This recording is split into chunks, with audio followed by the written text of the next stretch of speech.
Alright, so welcome to Well Season Facebook Thursday Night Live with Chef Dennis.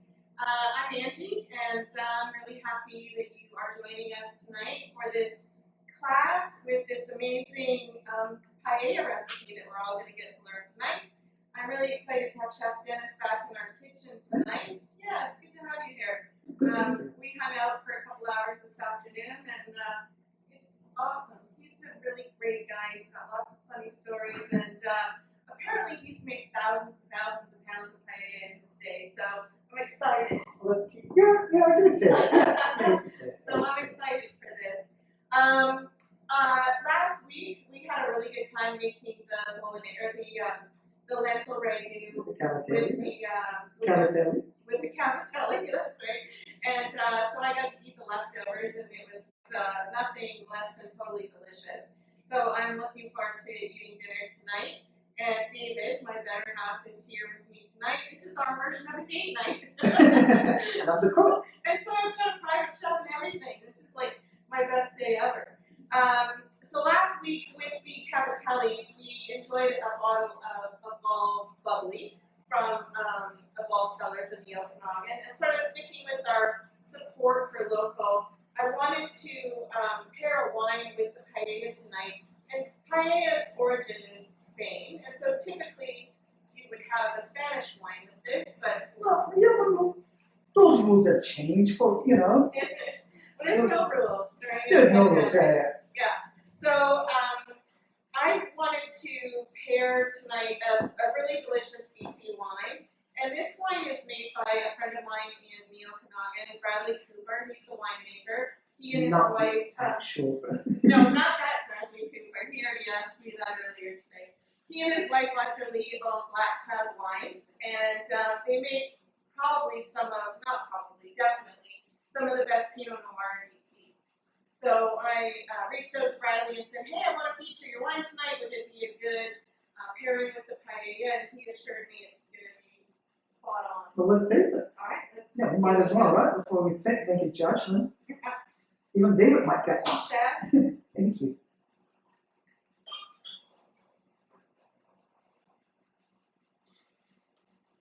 Sorry. Okay, cheers. Oh, look at this guy coming in with this glass. Well, let's wait for you to David. Come on in, have a cheers to us. Thanks, David. Cheers. Cheers to you guys. Cheers to you. That'll go just fine. It's really nice though. It's you can always almost say that it's very berryish, but its acidity is really nicely balanced also, which will be more nice and light and very well with I mean it's got a really full body to it, but it's a light-hearted bottle of wine for sure. Yeah, it'll stand up really well, I think, to the chorizo and the saffron and things that are in this recipe. I like the pronunciation by the way. The chorizo? Chorizo. That's where Gordon Ramsay goes sideways. He talks normal Scottish accent. He goes like, chorizo. But anyway, Are you making fun of me right now? no, the whole Scottish speak with a lisp. I'm not making fun of anybody. But they do speak with a lisp. They do. So, anyhow, so this wine I think will be a really good pairing. And for those of you who haven't had this wine, it's called Black Cloud is the name of the winery. This is their 2015 Alto Stratus. And when I spoke to Bradley the other day and told him we were going to do this pairing, he has offered to provide us with a discount code so you can buy this wine and have it at home. So if you use the discount code WELLSEA20, so WELLSEA20, you will get a 15% discount through blackcloud.ca. And if you buy $100 worth of wine, which, let's be real here, isn't a difficult thing to do, he'll ship it to you for free.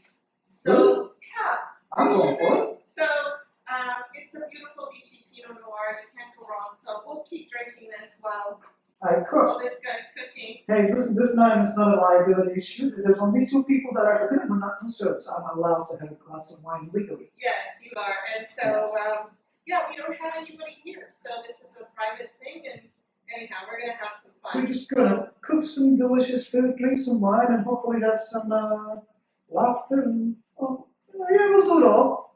Let's do it all. So I'm going to keep an eye on the comments, so feel free to ask questions.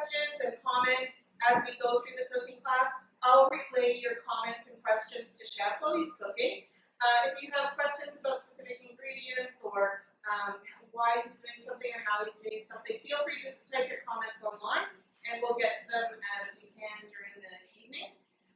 For those of you who picked up a cook-along kit, thank you for doing that. I'm really glad you guys are supporting this and supporting us and supporting chefs, so we can all try and eke out a living during this crazy time. So thank you for doing that. So in your cook-along kit, you would have received a bottle of olive oil, Spanish olive oil, the well-seasoned one. You would have received smoked paprika, Spanish saffron, and paella rice. So you got a really great cook-along kit for $22. Yeah, and then the rest, the most of it is the things that are that will be in your fridge, and even if it's not, and I'll tell you how to modify it. Paella is bigger. I'm not gonna talk weird. I'm gonna say paella. But yeah, but that kit is enough, and then we can talk about replacements by all means. That's the beauty of paella. That's what they say. However you make your paella, it will always end up tasting like a paella. It being plant-based, it being with mushrooms, it being with seafood, it being with rabbits, snails, whatever it is. It is such a strong concept of a dish that it actually can deliver any form of composition that your imagination may go wild. But traditionally, isn't there 3 kinds of paella? There's 3, yeah. The Valencian paella is usually has rabbit, chicken, sometimes snails, and if the artichokes are seasonal, they will have younger artichokes with their stems, as well as 2 types of, one type of runner bean and another type of green bean, as well as fava beans. But that's just a very, it's like pizza. There's a Neapolitan pizza. When you go to Napoli, you eat it, it's such a delight, but it is so delicious that it's spread all around the world. In Canada, we make it with pineapple, whether you like it or not. In Chicago, they do a deep dish, like a baked pie. So this, again, it is originally from Valencia, but it is such a delicious dish that you should take it and make it your own. And it's also a great party starter. And I think the one you're doing tonight, officially, it would be considered a mixed paella, right? Because it's got the meat from the chorizo. Exactly. It's the mixed paella, and the other paella is the seafood paella, as it's classified. And it's right, actually. Oh, you've done the homework. But this is a mixed paella, but not by much. I'm just going to use some chorizo sausage. If you're plant-based, you know what you can do is you can take chorizo spice, which is technically smoked paprika, cumin, and garlic. And you can take mushrooms and marinate in it and use it as a chorizo if you're eating plant-based. It will still deliver the same, almost same texture, but the same exact flavor. Yeah, and you're using smoked paprika in the recipe also. So you could just bump that up a little bit, and then you'd still get some of those great flavors. Absolutely. You'll need a bit more oil though, because you're going to get some fat from the chorizo. So if you're using just the mushrooms or whatever, you're going to need a bit more olive oil, right? To saute, but as well, we can always just to get catch up to that richness. You can always just finish with a little bit of olive oil, which is going to make everything very shiny, more continuous, and super delicious. By all means, but yes, you do need to deepen your flavors, which I'm going to show you in a minute how. A little bit more if you're substituting meat products. Or not, it can be very light-hearted. Some of it, I don't know. There's no rules and regulations. Again, just like last week, we talked. As a blank canvas, this is just going to be our canvas, and we're just going to play a little bit of Bob Ross, right? All happy thoughts, and we're just going to cook delicious food, and we're going to eat it. If you're really a hater and a traditionalist, well, go somewhere else. Just write us an email, and we'll put it in the. We'll file it. Well, we'll file it. It'll go in the archives. Okay, so I'm going to leave and go deal with all your questions and stuff. So welcome to Well Seasoned, everybody. It's Thursday night with Chef Dennis, and we're making paella. Alright, here it goes. There. Alright, let's put the wine away for a second. This is time to work. Hi, my name is Dennis. You'd remember, if you were here last week, you'd remember me from last week. I'm a working chef in BC, and thank you for inviting me in. It's a pleasure to be here, and tonight we are cooking paella. Now, what does paella mean? In Valencian, paella means a frying pan.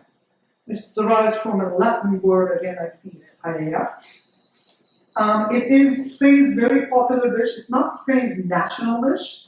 It is a very popular dish from a particular part of Spain, but it became so popular all around the world just due to its colorfulness and composition and deliciousness that it became everybody's favorite. So, today by no means we're cooking a traditional paella, we're just going to cook a composition that we like, which is a bit more suitable to Northwest Pacific. Okay, and now variations of paella, again, just like I mentioned, it will end up, again, tasting like a paella. Therefore, you can pretty much substitute anything. Today we're just going to use some new seasoned halibut and clams and chorizo. If you don't like fish, you can just easily substitute it with chicken. If you don't like chicken, you can substitute tofu if you're into that kind of thing. Mushroom? No. All right, let's recap. Let me rephrase myself. No tofu. Let me just actually disappear for a second. Here I am again. Let me rephrase myself. You can substitute anything. If you don't like halibut or fish products, just use chicken. Again, mushrooms is a great alternative if you're just going to vegan. There are two things on the recipe that I'd like to correct, which I'm going to get my sausage sweating here. Just be generous with your olive oil. Okay.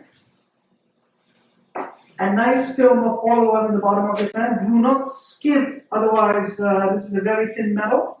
You can also use any type of pan that you would like that is suitable. That's nice and wide. The only thing you cannot do is you cannot have too high sides of your pan, otherwise you'll trap a lot of steam and it's not going to happen very, very good. Now, I have my chorizo and chilies. I'm going to get them going right here. Let's hit this. And we're just going to lightly saute this and we're just going to extract some of the fat from our chorizo, as well as while we flavor it with our serrano chilies or jalapenos. Now, in your recipes, I'd like to do one correction. It says you will need 2 grams of paella. That's actually half a gram. That's my fault. Of saffron, chef. Of saffron. As well as the recipe refers to a paella stock. Paella stock can be anything from chicken stock, something mild with flavor stock. I would say white chicken stock, maybe white veal stock might be nice. Clam nectar is amazing, which you can find them in most of the grocery stores. Mushroom broth is very good if you're doing plant-based. Vegetable stock is amazing if you're doing a really lush vegetable version of it. You can even use halloumi cheese actually for paella too. As well as you can just use water. You keep it nice and light. It's a summertime dish. Not every single thing that you bite has to blow the top of your palate. Could you use clam broth, or did you say that? Yeah. Oh, Clam nectar. Clam nectar is perfectly fine. Just bring it up to a boil. Don't use it raw, so you can get that cloying taste. Now, my sausage started to release the fat, and as you can see, it is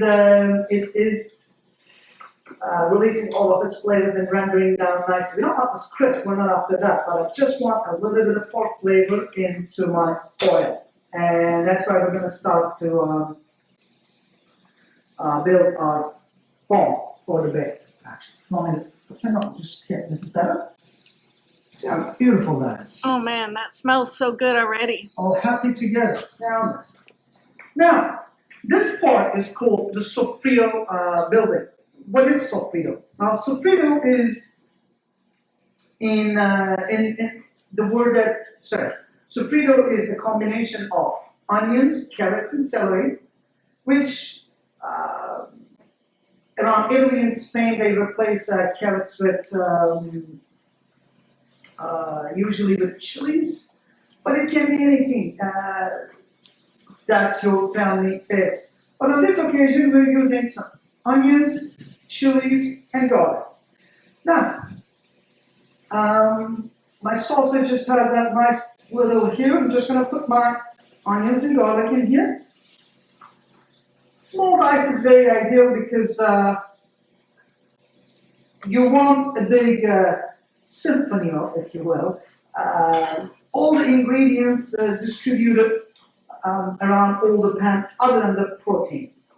Okay, now my onions are in.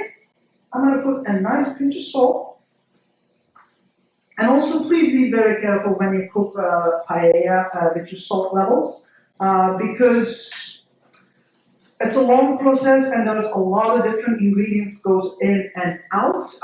So with the paella, you cannot just season it at the very end, then your rice will be bland. But you cannot just like put all the seasoning in the very, very beginning also.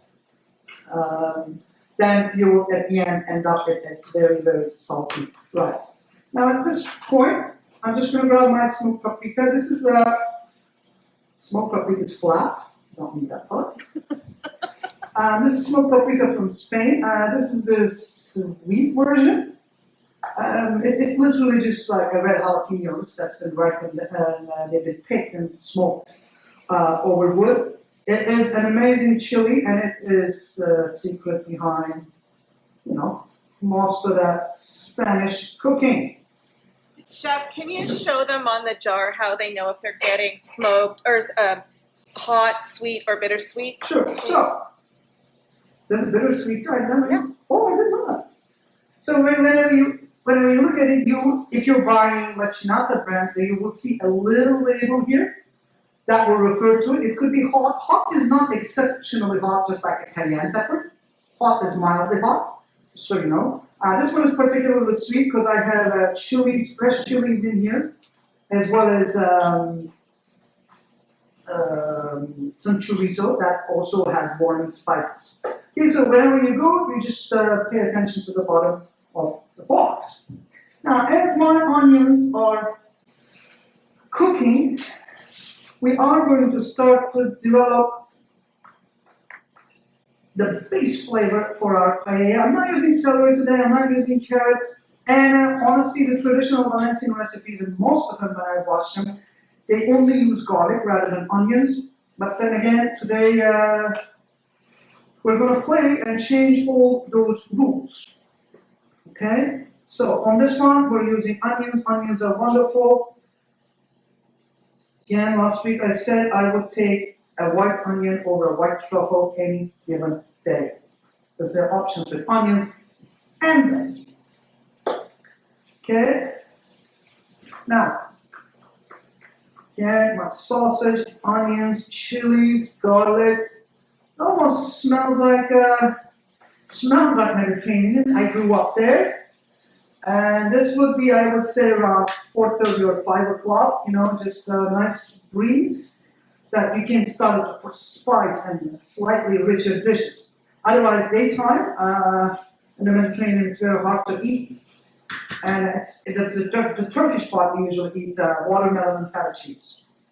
You know that's not a salad. It's actually, it's too hot that you need something to hydrate, which is watermelon, is mostly water. And you need some protein just to keep you going for the rest of your day. And that comes a nice light pea protein of feta cheese, but that's not the content today. We're talking about paella. Let's do that when it gets really hot out. Okay. And also, this is a paella pan. Again, you can use any pan. You're more than welcome to use any pan that can just sit on your pet fryer or on your stovetop. The only thing you would want to be careful is you need a large surface to cook everything, evaporate your liquids properly. If your size of your pan or pot is too high, then you will trap a lot of the steam that's coming out of the pan, and you will start to have moisture, and you will be boiling your sofrito rather than sauteing it. Cheers. How's the wine, Chef? That is delicious. It's going down a bit too easy. Which I haven't had a drink in 2-3 days. That's why probably why. So that's our paella pan.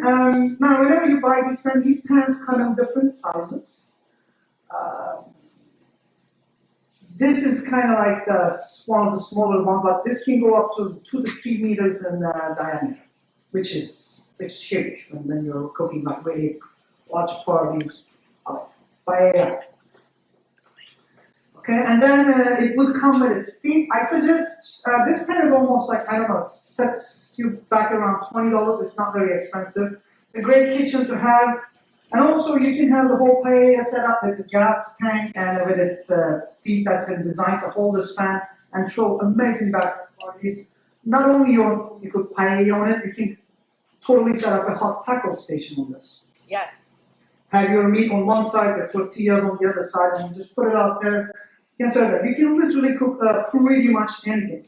Now I'd like to show you the onions for a second, onions and chorizo, and what state they're in. This is the time we're just going to add our white wine. Now, come on. So as you can see, everything is deliciously soft and rendered.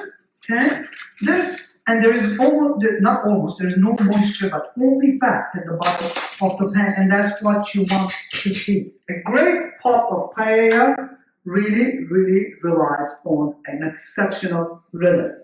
Okay, and ideally you should be never cutting contact with your pan when you're on heat when you cook paella, that you're not interrupting the rhythm of the dish. Okay. Now, all right. That's not good. Okay.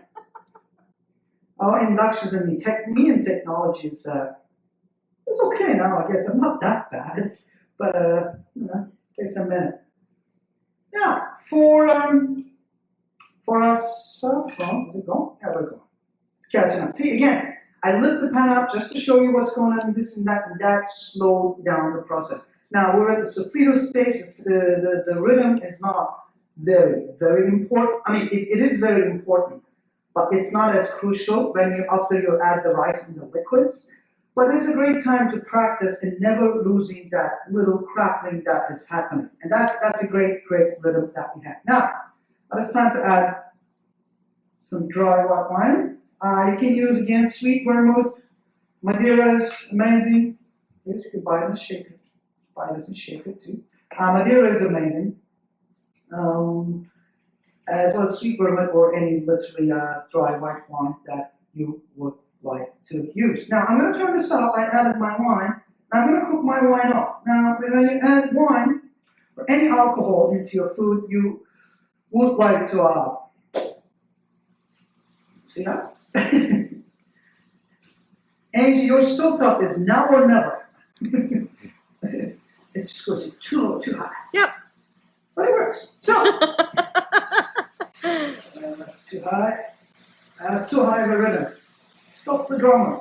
It's gonna catch it. So you would like to cook the alcohol content of your liquid so that you don't have raw alcohol flavor, especially in seafood dishes and whatnot. Yeah, just. So, chef, if you didn't have the wine, you could make up the liquid volume in stock or broth or whatever. No, you can completely skip it. Yeah. And then, because we're going to be out of wine, but we're cooking it all. Right. So and the rice, the absorbing material is not in yet. Therefore, your presence of moistures and how it's going to affect the ratio is it's irrelevant. But that being said, this is how we build the base flavor by little. So we have the pork, pork sausage, chorizo, very flavorsome, high in fat. We start rendering that down. We add chilies to it. Now we have chili flavored chorizo fat. And then we add garlic and onions to it. Now we have chili, garlic, onion flavored chorizo fat. And then we have the smoked paprika. So all these little build-up of flavors yields to a big crescendo at the end when you taste the product. And skipping steps is okay, but if you have really nothing, instead of 50 mils of white wine, maybe 10 mils of sherry vinegar or some dark vinegar would give you the same acidity also. The sherry vinegar, it would be so good. Sherry vinegar is it's Spanish also, Yeah. and those flavors would work really well even sherry, cooking it like Do you have a bottle? This is capiette? the sherry vinegar. I'll get it for you, chef. Yes. Yeah. That's and let me show it to them because I made a lot of not a lot, but I made most of my career on it. You have a recipe coming up next Yeah, week. we'll do it next week, and I'll tell you all about it. This is the time to add our rice. Now comes the paella rice. Now some people are, again, sorry, before the rice, again, I cooked all my wine, the fat has split, so I have nothing in there. I just want to warm up my rice, okay? Now, one thing you cannot do is you cannot add your rice and your liquid and you just stress rice around by working it around. Then this is a very starchy rice. Its starch release is a bit slow because it's a short grain rice. But that being said, if you add your rice with liquid, if you add your rice with liquid and start tossing it around just to coat it, just like this, then your rice will start to release its starch and you'll have a risotto, sort of a paella, which is not the worst thing to have. I mean, but what you want, the paella is cooked. Sorry, the paella rice is cooked like the good old tradition, like by steaming it, mostly open, by steaming it. Now, for the paella rice, you can substitute. I mean, this is the most ideal one, the one from Spain, perfectly designed for paella. But you can substitute any short grain rice. And it would work just fine with the same ratios that are in your recipes. Now, can you use jasmine rice, basmati rice, long grain rice? As long as you don't use brown rice, let's start there. That's what I'm allergic to. Anyway, let's not go there. Yes, you can use it. You can make this dish yours just by using your favorite rice, and don't be discouraged if you don't have it. But that being said, it is not the most ideal. Will it be delicious? Yes, it will be absolutely delicious. Okay? So, do yourself a favor, come to Well Seasoned in Langley and grab a bag of one of these rice. It's rice, it's not going to go off. Have it in your pantry. One day you can pull a great paella. Okay, now, that's our rice. So, as I don't know if you can hear it, but right now, I went down to crackling again. Now, what this does is this wakens the rice up. Because that rice had been in that bag for a year or two, probably, right? But just by giving warmth and heat to the rice, we are actually activating the essence of the rice. Now, your recipe calls add the saffron with the white wine, but that 3 sips of wine just got to my head, I think. And I am adding half a gram of Spanish saffron. Now, in my opinion, that is, the two most flavorsome saffron is the Spanish and the Iranian. I think Spanish is oven dried and dried, and Iranian is sun dried, I think. I thought they were both oven dried now, but I'm Oh, sure is you it? can buy, just like everything else, I'm sure you can buy small artisan produced saffron that's still sun dried, but You need a mortgage for it. It's also expensive as it is. But again, if you're cooking an Iranian dish, buy Iranian saffron. If you're cooking a Spanish dish, buy Spanish saffron. And if you can't afford it, well, buy the Mexican saffron, but let's not talk about it. Mexican saffron, you can use in way more abundance, it's way cheaper, but it's not as potent and as strong. Both expensive. Now, this is the time that we are going to add. Now, my rice is evenly distributed in my pan. And then I'm going to add my stock. And after I add my stock, there is no going back. Okay? Now I'm going to cover it about half an inch on top of the rice. Okay? Now there are a few ways of cooking paella.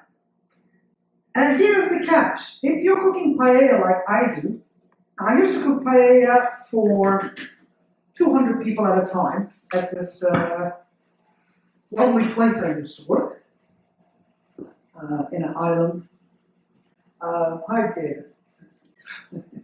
I will call you up. Anyway, so if you're cooking at 200 people worth of paella, which tonight we're cooking for, I would say two, but this would easily feed 2 people also. Leftovers are never a bad idea. Then you might need to alter your method. Will you ever cook for 150 people worth of paella? Probably not. Nor should you do that to yourself if you're not a professional cook. With the 2, 3, or up to 10 people, I usually cook most of my paella uncovered, that you will have more control.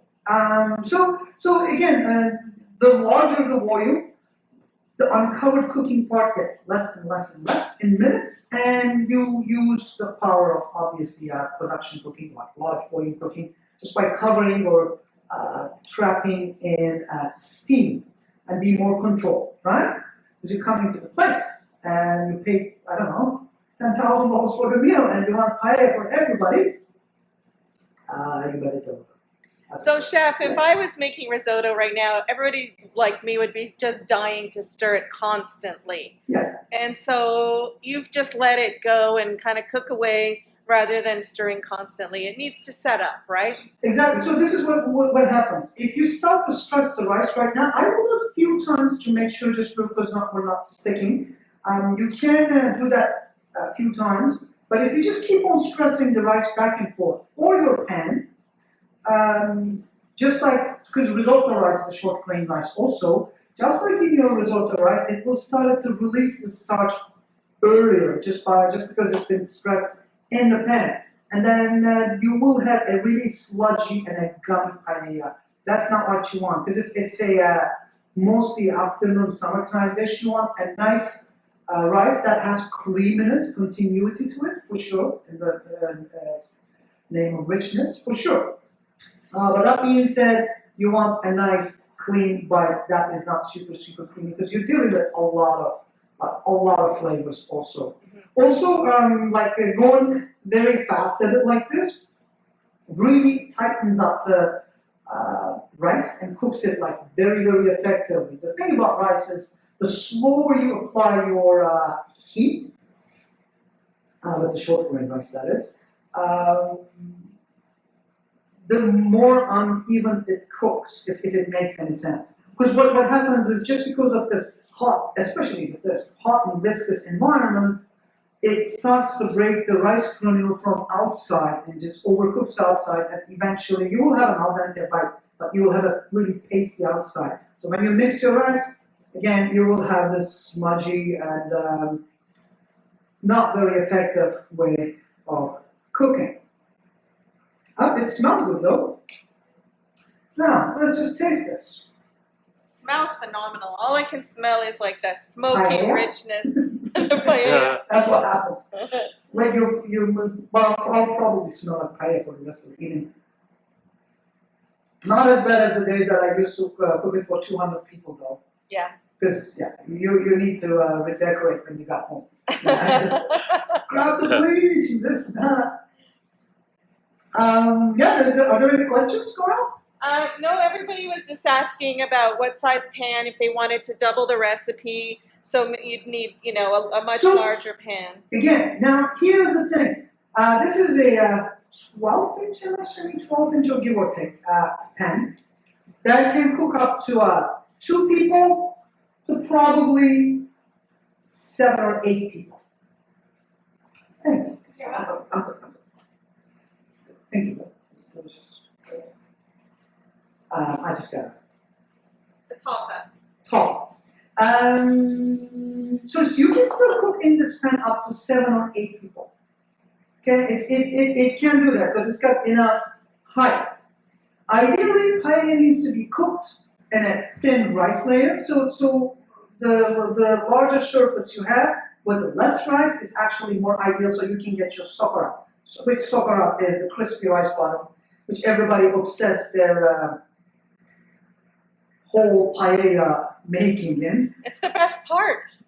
It is the best part if you can do it. It's my favorite part. You can do it Dennis, I feel it right now, Yeah, chef. that's not about that.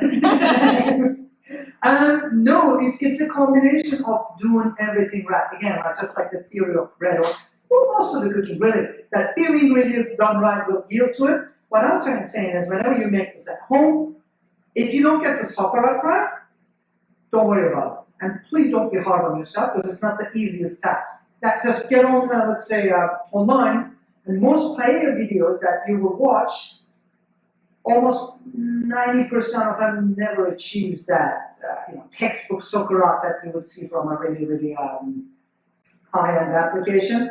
Also, getting the sauerkraut right is all about practice. The more you cook it, the better you're going to get at this. First things first, get the flavor right, get the rice right, get the textures right. And then as soon as everybody starts to rate that, saying that, hey, that guy, or them, makes an amazing paella, then you start fine-tuning it. Then you say, all right, now I got my method down. In my last 3 minutes, in my method, I don't have enough starch in the bottom of my pan. Therefore, it doesn't fry and it just goes black. Or you're lacking fat. Your rice just sticks to the pan rather than frying fat and become crispy and you'll see black bits. So that is the very, very technical part. So, but don't be hard on yourself. Today, I'm going to show you how to cook the rice. Now, when you look at the rice, the size of the bubbles started to get larger and larger. And as you can see, right now when I move it, it is started to move kind of like one unit. Now we're going to wait until the top of the rice is nice and visible. And that's after I'm going to cover that. And why is it starting to move altogether is that all of the rice kernel are just like expanding. As they're expanding, they start to touch shoulders, right? Just like this, and they're all in there, touching shoulders, and when you shake it, they all just go together just like this, and saying that we're all in this together. So don't mess it up, right? So that's what starts to happen. What you want to see right now is go and touch the bottom of the pan, make sure you're not sticky, which is good. Now, how are you gonna formulate your paella for how many people you're cooking? With the paella, each half a cup of rice feeds one person on a regular meal. Unless you're a sumo wrestler that sits on 400, that's a different story. But the normal portioning would be half a cup of rice per person. Would give you a good amount. Look at this. Now we start to see the rice. I don't want to stress it again too much. It's starting to get really starchy at the ends, which is a good sign. I'm just gonna do this very gently. I have a little stickage on this side. And again, you will need to turn your heat down as the starch starts to take over. Okay? Now, I don't want to stress this pan too much. Therefore, I am going to turn it down to 5. Now, for today's paella, Alex, you're calling me right now. I can't answer because I'm in the middle of a segment. That's Alex Plowman. All right. Now, today I'm going to flavor our. Let me rephrase myself. Flavor our paella with clams. I love clams. I'm a big fan. I'm a big fan of shellfish. Shellfish and organ meat are the most nutrient-dense foods that you can eat. Okay? Let's just get this. So it's the best bang for your buck. So if you're doing a vegetarian diet, and if you want extra nutrition, just bite the bullet and have some shellfish. It's exceptional for you, unless you're allergic. Okay? These are clams. Clams are fascinating. We live in the Great Pacific Northwest, so we have access to amazing seafood all year round, and I like to cherish it as much as I can. Okay? And yeah, today we're just going to use clams just right out of the boat there. I think these are coming from, I think the island. Probably from Vancouver Island. Yeah, from Vancouver Island. And they're amazing. When you look at a clam, what you're looking at is a nice, shiny clam that does not smell like fish at all. And you want it to be nice and close and tight, tightly closed. If you see any cracks on the shell, just get rid of it or try not to buy that one. Now, I'll show you this. Oh, here. It's got all spots that takes off. Now, I got a little bit extra moisture over here, which I'm going to distribute to this side. Now, the top of our rice started to become visible. As you can see, you started to see the rice. Okay, and it got really starchy right now. Okay, as you can see, when I shake it, it shakes like a nice small little unit. Chef, we have a question from Sarah. No. No, all right. Okay. Never mind. Hi, Sarah. Sarah would like to know if she can make the paella today, and if she doesn't eat it all, can she successfully reheat it? I'm going to say that's a no. Yes and no. It's just like your answer. Now, here's the catch. If you're adding fish and mixing the paella heavily, and if you have a lot of fish, which you cook at home, you might want to put a decent amount of fish. I wouldn't refrigerate it. Especially, now here's the thing, another thing about paella is when you cook paella, ideally, today we're going to enjoy it a bit earlier, but you would like to cook your paella, cover it up, and let it come down to room temperature completely. That's when the paella really, really shines. When it finds all of the rhythm and everything settles down, all the flavors combine, and it eats 2-3 times more flavors than at room temperature, the better. Now, when you take clams and mussels and fish, and if they sit around, they'll cook, I get it. But if they're sitting around, let's say on a sunny afternoon at 25 Celsius, for about 2 to 3 hours, now you just put that in the fridge. The next day, you just pull it out. You're in a rush. You're not going to bring it over 140 Fahrenheit. That's going to, just like completely pasteurize it. Now you encourage warmth that your shellfish started to develop bacteria the day before. Now they're going crazy. And you can, if it's a vegetarian one, just like any other rice dish. But seafood ones, I would just eat it and dour it. And whenever you want paella again, cook it fresh. It's not an ahead of time kind of dish. So you're basically trying to avoid killing people at this point. You're not gonna die. And if you eat a clam, you're gonna die. Okay, so what I'm saying is, depending on the ingredient, it might become Less than sensitive. safe. Yeah. Less than safe. You're not gonna die, hopefully. Hopefully. But it's not gonna be a very, very pleasant paella, nor a great memory. So in the words of my insurance company, don't do that. Cook it fresh every single time. If you cook vegetarian paella, knock yourself up. So, Chef, one more question. How did you clean the clams? Sure. Now, mussel, it's the best one, right? It almost looks like super clean. Unfortunately, it's not. So, how you cook clams is, Joel Watanabe taught me that actually, way many years ago. You just take your clams, bring it from the market, you just put in a large pot or a container like this, so that it has like 3-4 inches above water, cold water, and you fill up the bowl with the cold water, turn the water off, put your hands in, and you squeeze the clams. What this does is it takes all those sand residue that's outside of the clam, and it shakes it off, and everything just goes down. Now, you do not toss that water. You just grab your clams out of the water, you put into another bowl, and you repeat this process until you have no more sand in the bottom. And that's how you usually clean a clam from all this everything. That being said, these things live in sand. Okay, I'm just going to start putting my clams in, since we're coming to a good space now, and I'm going to turn my heat down.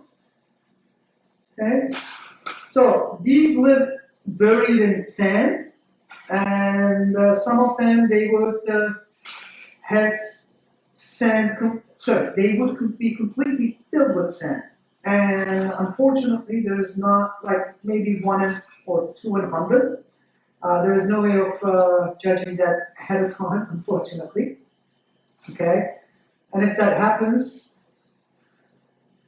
It happens. it just happens. It's a thing that comes with the clam. You'll have a little bit of grit on your teeth and you're not gonna die.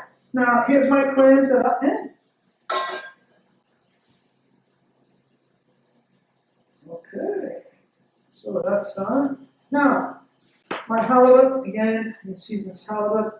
I'm gonna grab my halibut. I'm gonna put a pinch of salt on this, just to season my fish. Okay.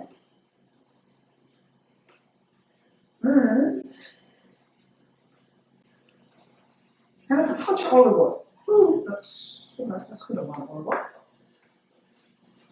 Now, I got a nicely marinated fish. And I'm going to halibut. It's halibut, and I'm just gonna start to put it in.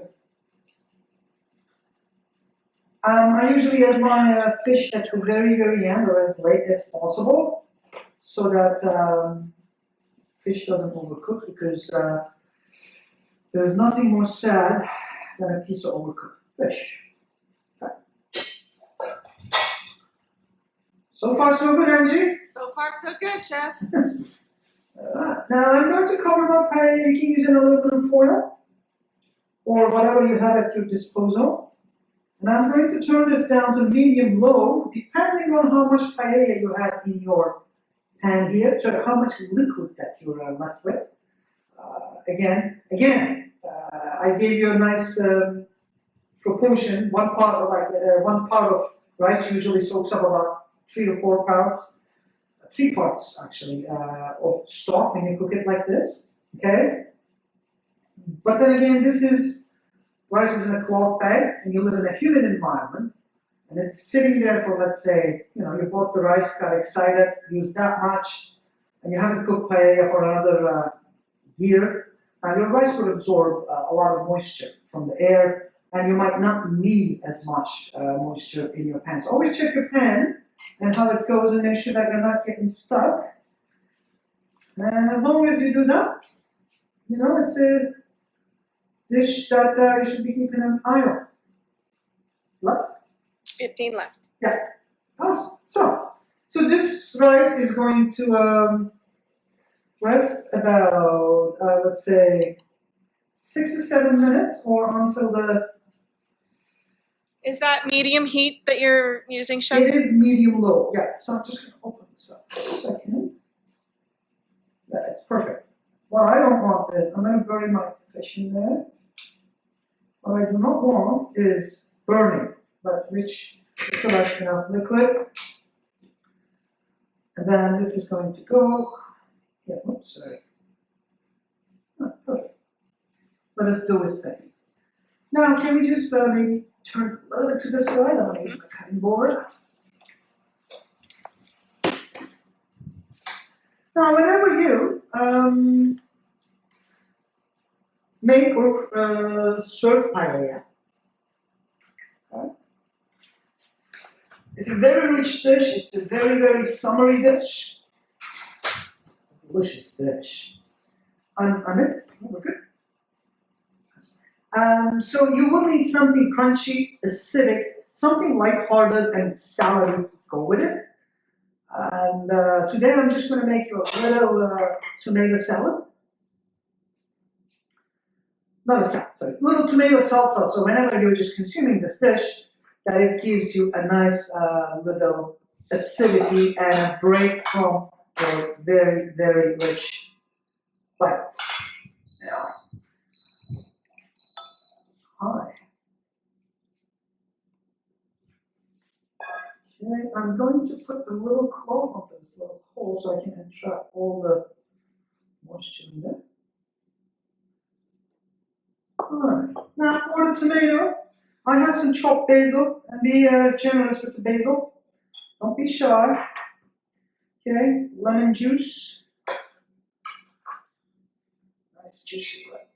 Those were seeds. Now with the seeds, I'm kind of happy to see lemon seeds in my food because that means that they use nice and fresh lemons rather than, simulated things. But chefs can be very picky about it. I've seen a lot of chefs freaking over lemon seeds. But what's new? Now, to my basil and my lemon juice, I'm gonna smash the garlic on my board. And I'm going to puree it with a pinch of salt. This will help grind your garlic. Okay, now with your flavors and tubes, the finer you mince them, the more potent they are going to get. That your ginger, the galangal, your garlic, anything of that nature. Just get that slight amount of sauce here. Just a little bit. Just a little too dry. Alright, let's turn this up a little bit. These are the adjustments that I am talking about that you need to keep your eye on. Okay? This was slightly dry, so I just added a little bit. I turned it back on. I'm gonna vent it a little bit. So let's just steam it. And this goes up.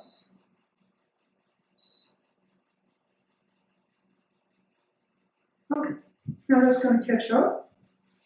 So, which are the roots? Again, the finer you cut them, the more essential oils are going to be released. So, if you're not a big fan of garlic, just use roasted garlic, which will be milder in flavor. You can just crack the garlic, put it in your salad, and pull the whole bulb off just for the essence of it. But since this is Mediterranean food, and I'm from the Mediterranean, and we're eating, which we love garlic there, therefore I'm going to bring this up to a paste. So, again, with my knife, I just crushed it, okay? And then finely chopped it. Now I'm going to do a little knife dance of just like squish it on my board, okay? And push, put your garlic down, gather it, then do a little dance.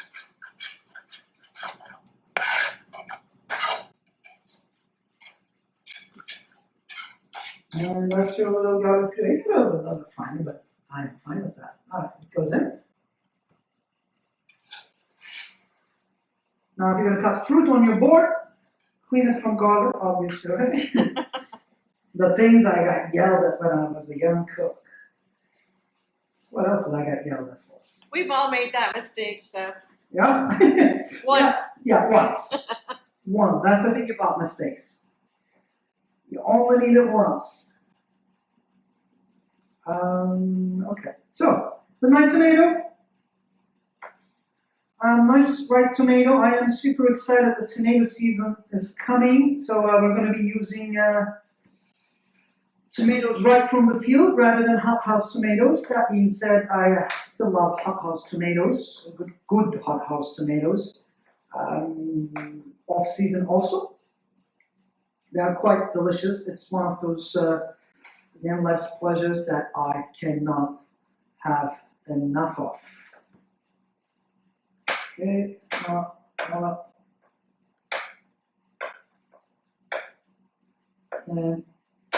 and you can just use large veggies of tomato.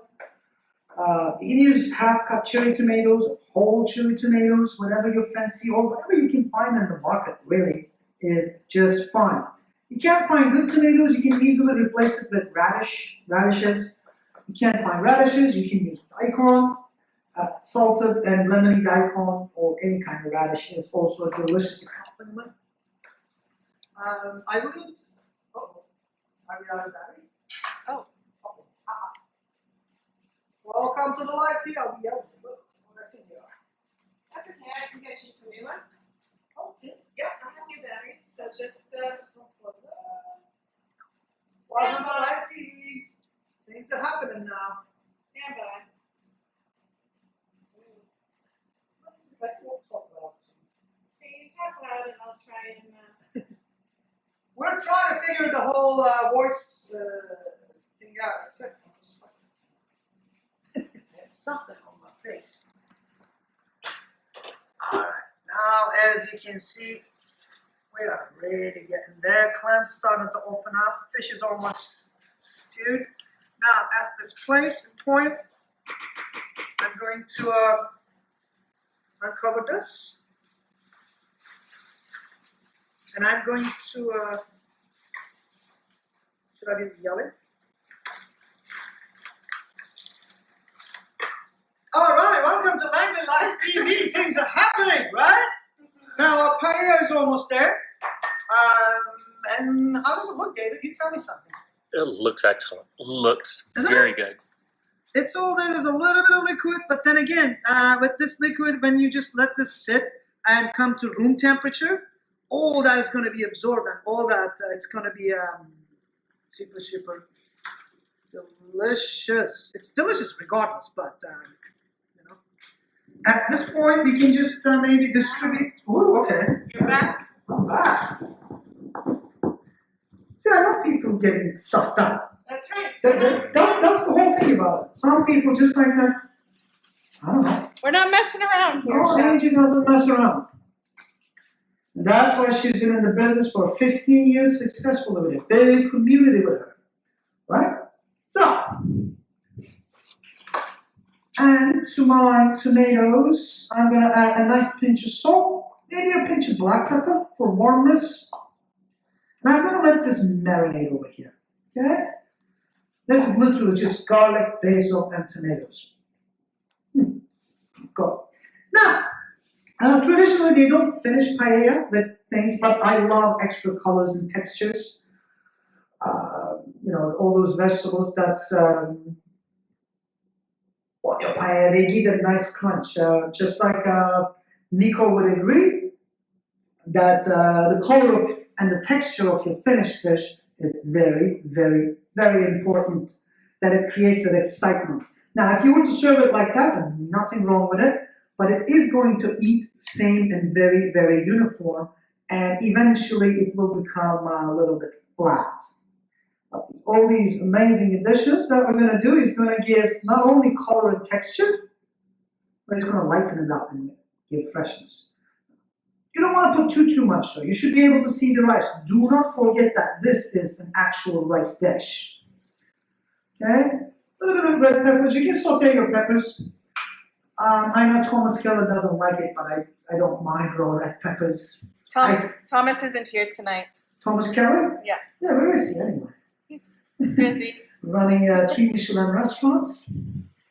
Okay, and this. Okay. That as well. And as well as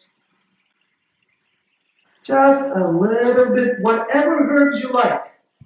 You can use mint. If you're in the mood, you can use cilantro. Literally anything goes. Okay. Now, my rice is cooked. And again, if I was in a perfect world, what I would do would be put a lid on this, go open up a bottle of wine, probably finish it on my own. So you need to work your appetite, right? And then I would get back to it if any friends show up, and enjoy it when it's nice and room temperature. Or you can invite the neighbors also. Also, paella is an amazing dish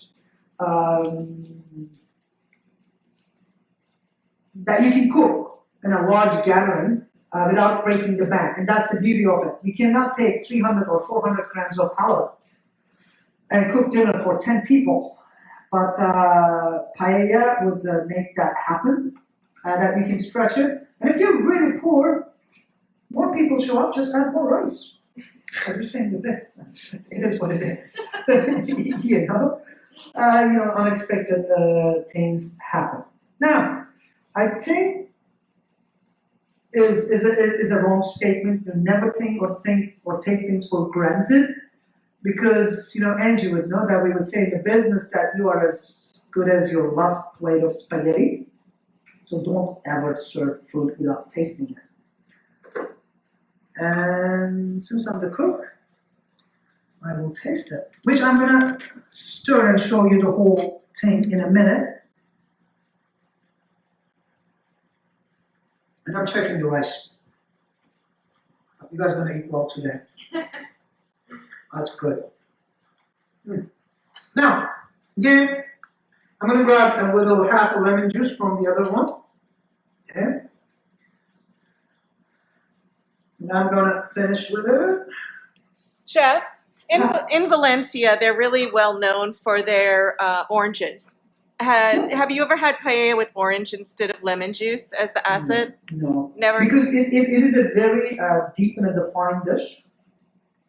Therefore, you need a sharp acid just to lift the whole thing up. You're not after a sweet accent. You're not after sweeting things up. That's when you would use a citrus, like orange citrus. It's just to curve it, like you would chocolate and orange peel. You wouldn't jam lemon juice into chocolate because it's an aggressive citrus. But when you take the rind or the actual juice and just mix it in, it gives a beautiful citrusy undertone, which in this case, this is about flavor and drinking and having fun in the backyard, right? So now this is your paella, and I'm gonna plate salsa also. And then I'm gonna mix this and show you what's under all that jazz.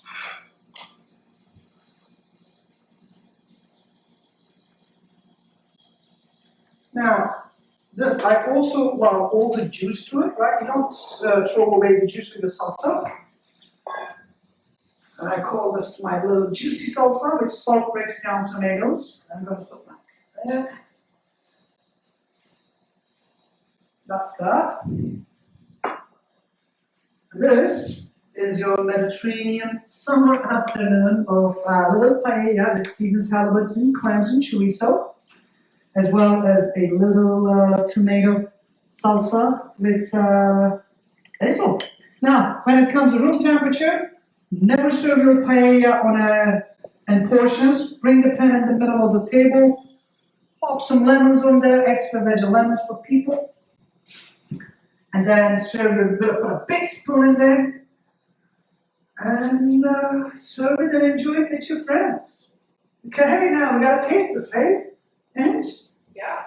grab a spoon. David, you wanna come in the show here? I'll hold the camera. You guys can taste it. This is the only Here. reason I work here. All right, things are happening now. We're just So,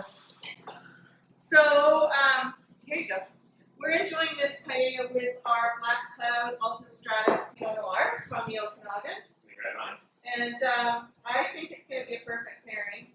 Ooh, I'm so excited for this. I've been at paella for so long. It's very raw and fresh right now, but all the seasoning is going to mellow and go around as it mellows. It'll be more complex. It's so good. This would be such an amazing way to entertain, like you said. Just put this in the middle of the table and make some friends. Glass of wine. A really good glass. So this is like BC beautiful wine meets Spain. It's like perfect. And a Turkish guy cooked it. How do you like that? That's a whole jambalaya. You should name it a jambalaya, which is a closed dish. I love it. Okay, so we have another minute or two if you have any questions you want to ask Chef. I'll get David back on the camera and get Chef back in the shot so that we can answer any questions. But this is so good. There's just so many flavors in there. And it tastes like a paella. Yeah. It's Absolutely. it tastes like a paella. Yeah. And when you mix it, it's again, it's nice and juicy. Again, this needs to set down for another like 20 minutes or so, but it's nice and juicy. All the kernels are cooked. It's not starchy. Okay. And the fish is perfectly cooked. Mm-hmm. The fish is just nice and flaky. And generally just delicious. Yeah. Right now is the start of halibut season here. Yeah. So our friend Heather at One Fish Two Fish, our fishmonger, she's doing pre-orders right now for halibut. So You can order halibut and put it in the freezer, and then you've got beautiful halibut all year to make paella like this. And wrapped up well halibut freeze is actually exceptional. And wing cod or sable fish or any white fish or chicken is just fine. Shrimp, spot prawn season is coming up on us. You want to do this with all spot prawns? Take the prawn heads. You know that mysterious paella stock on your recipes. Make your paella stock with prawn heads. So again, the options are endless. Whatever is available locally, get it in there. Get it in there. Get it in there. It's Spanish summer. So next week on Facebook Live Cooking with Chef Dennis, next Thursday, he's coming back and he's teaching schnitzel, pork schnitzel. Yeah, it is breaded pork. Yeah, it's a pork schnitzel. With a really beautiful porcini mushroom sauce with spätzle. Did I say that right, Chef? I'm not German, hopefully. Ask it to any Germans. So next Thursday is pork schnitzel with porcini cream sauce and spätzle. And this is going to be hard to beat. But I love that we can do this. I know I'm tired of eating my own food. Everybody's been at home for a really long time, and I know we're all missing restaurants and sort of that whole restaurant experience. Pizza Hut. I'm kidding. I'm not missing Pizza Hut. No, I'm not missing, but in matters, even Pizza Hut is just fine. Just let me get out of the house, please. Yes. So in the next week or two, we'll be able to maybe broaden our social circles a little bit and share a meal with some friends again. If you're sharing a meal with some friends, obviously you don't want to be, double dipping and everything in the same pan. You still need to be really safe and careful. But just scoop it out and serve your friends and give them a beautiful dish of paella. This would be an amazing thing. I put this on the barbecue. So I would take my barbecue or my grill down to the park with a tank of propane and do this exact process on the barbecue. I mean, the people that come over want to know what you're cooking. Oh yeah. I'm telling you, as soon as you have that set up, it's a party starter. You'll be the focal point of the whole group if you're into that kind of thing. If you're into that kind of Well, that's why I do this job. That's why you have a live TV show. That's why I get here now. So, this is delicious. Thank you for sharing that recipe with us. Of course. If you have questions about this recipe, you can just send them to me, to our askachef@wellseasoned.ca. Chef Dennis or I will answer the recipe or answer your questions. And if you'd like to order the BC Black Cloud Altostratus Pinot Noir, hop on their website, blackcloud.ca, use your promo code WELLC20, and you'll get a 15% discount and free shipping with a $100 purchase. So support our local BC wineries, support our local BC chefs, buy some good local seafood, make some friends, have some fun, and try something new. Yeah, don't miss that. We do. Don't miss that. Thanks for inviting me. Thanks. Thank you. See you next Thursday. See Cheers. you later.